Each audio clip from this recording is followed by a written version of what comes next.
নমস্কার। Ramakrishna TV YouTube চ্যানেলের পক্ষ থেকে সকল মা, বাবা, দাদু, দিদা, ঠাকুমা, ঠাকুর দাদাদের জানাই অনেক অনেক ভালোবাসা, প্রীতি ও আন্তরিক শুভেচ্ছা। সবাই ভালো আছেন, ভালো থাকবেন। আমি আবারও চলে এসেছি শ্রী শ্রী রামকৃষ্ণ মিশনের স্বামী লোকেশ্বরানন্দ মহারাজজির সম্পাদিত শতরূপে সারদা সম্পর্কে আলোচনা করতে।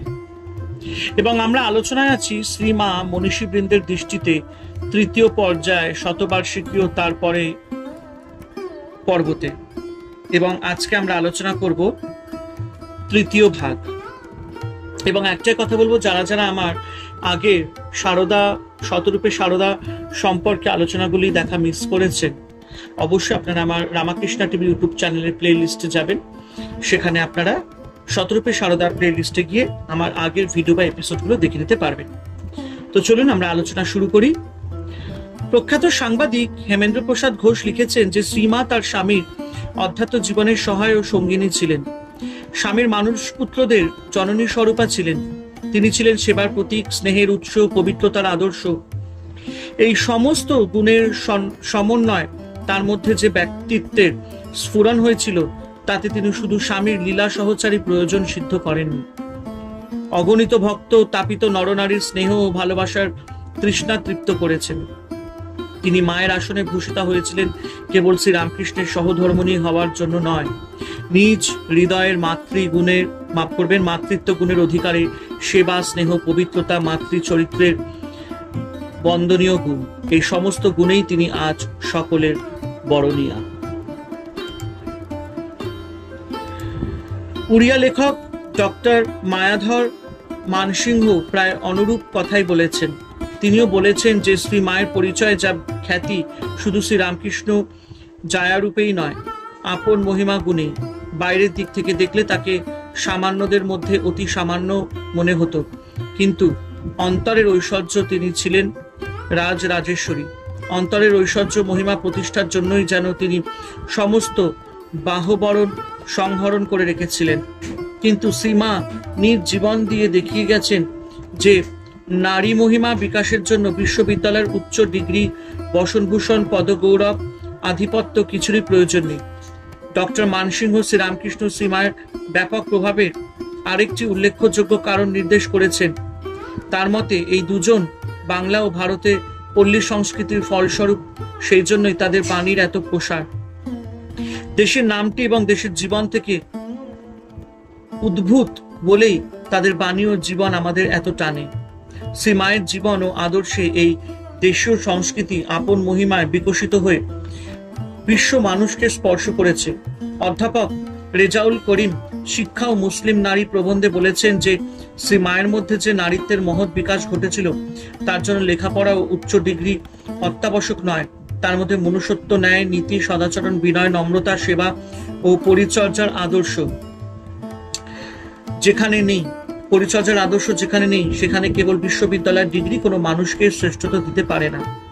জননী শারদামণি ছিলেন মহৎ আদর্শের মূর্ত প্রতীক।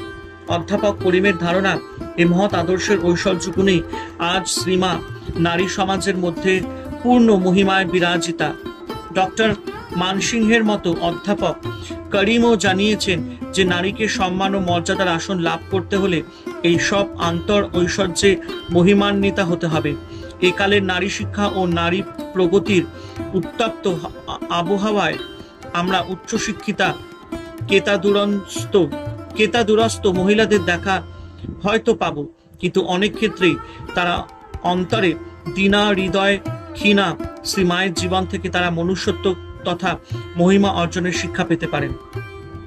জয়ন্তী প্রশস্তি কবিতায় বেগম সুফিয়া কামাল শ্রী মায়ের এইসব গুণগ্রামের প্রতি দৃষ্টি আকর্ষণ করে লিখেছেন, তাপসী শ্রেষ্ঠা রাবেয়ার মতো ত্যাগ, সেবা আর ক্ষমা, জীবন ভরিয়া দানিয়া হয়েছ তুমি গো মহত্তমা। ত্যাগ, সেবা আর ক্ষমার মতো জীবনদায়ী মহিমা আর কি থাকতে পারে? এই মহিমার অধিকারিণী নারীর মধ্যে মাতৃত্বের যে বিকাশ ঘটে, তাতে অসংখ্য নারী পুরুষ আশ্রয় খুঁজে পায়।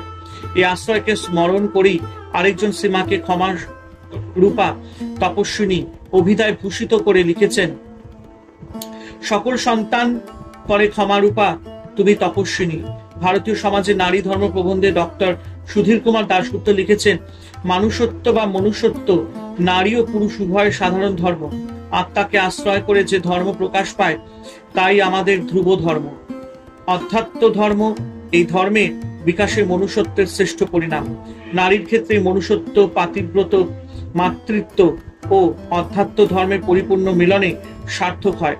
পাতিব্রত হচ্ছে পতিব্রতের অনুসরণ করা, নির্বিচারের পতির ইচ্ছা বা আদেশের অনুবর্তন নয়, বরং কোনো কোনো ক্ষেত্রে পতির ইচ্ছা অনুযায়ী কাজ না করেও পাতিব্রত পালন করতে হয়। পতির অন্যায় ইচ্ছার কাছে নতি স্বীকার না করলে নারীর পাতিব্রত ক্ষুণ্ণ হয় না। পাতিব্রত মাতৃত্ব এবং অধ্যাত্ম ধর্মের পরিপূর্ণ সংশ্লেষণ খুবই কঠিন এবং সাধনা সাধ্য কর্ম। এই নিরিখে শ্রী মায়ের জীবন এক বিরল সংশ্লেষণের আদর্শ, কিন্তু এটি তার জীবনে একদিনে সম্ভব হয়নি। স্তরে স্তরে এবং সাধনার কঠিন পথ অতিক্রমণের দুশ্চর অধ্যবসায়ে তা সম্ভব হয়েছিল। প্রবন্ধকার শ্রী মায়ের জীবনে তাই একটি ক্রম বিকাশের পরম্পরা নির্দেশ করেছেন। এই ক্রম বিকাশের তিনটি সুস্পষ্ট পর্যায় তিনি দেখিয়েছেন। প্রথম, জন্ম বিবাহকাল থেকে 18 বৎসর এবং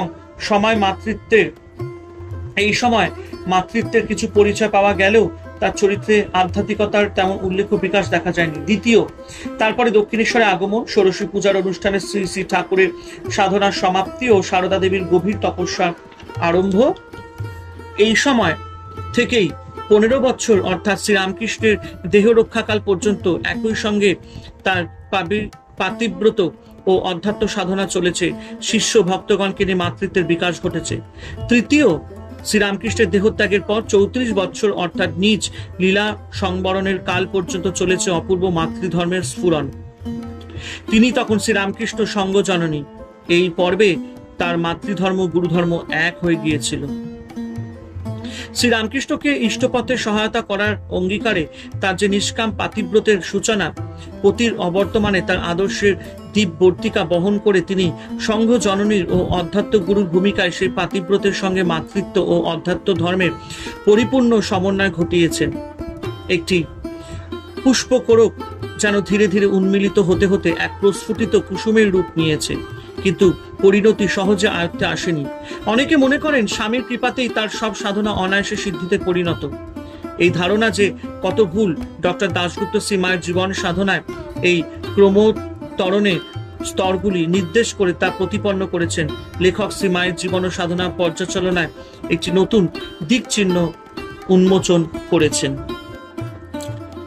পশ্চিমবঙ্গ বিধানসভার তৎকালীন অধ্যক্ষ শৈলকুমার মুখোপাধ্যায় শ্রীরামকৃষ্ণ কর্তৃক শ্রীমাকে ষোড়শী পূজার আসনে স্থাপন করার ঘটনাটিকে এ যুগের নারী মর্যাদা ও অধিকার লাভের আন্দোলনের পরিপ্রেক্ষিতে অত্যন্ত গুরুত্বপূর্ণ বলে মনে করেছেন। আর এইভাবে আজকের আলোচনা সমাপ্ত করলাম। সবাই ভালো থাকবেন, আনন্দে থাকবেন। হরে কৃষ্ণ কৃষ্ণ কৃষ্ণ হরে হরে, হরে রাম রাম রাম হরে হরে। জয় শিব শম্ভু, জয় দেবী দুর্গা দুর্গতি নাশিনী, জয় মা কালী।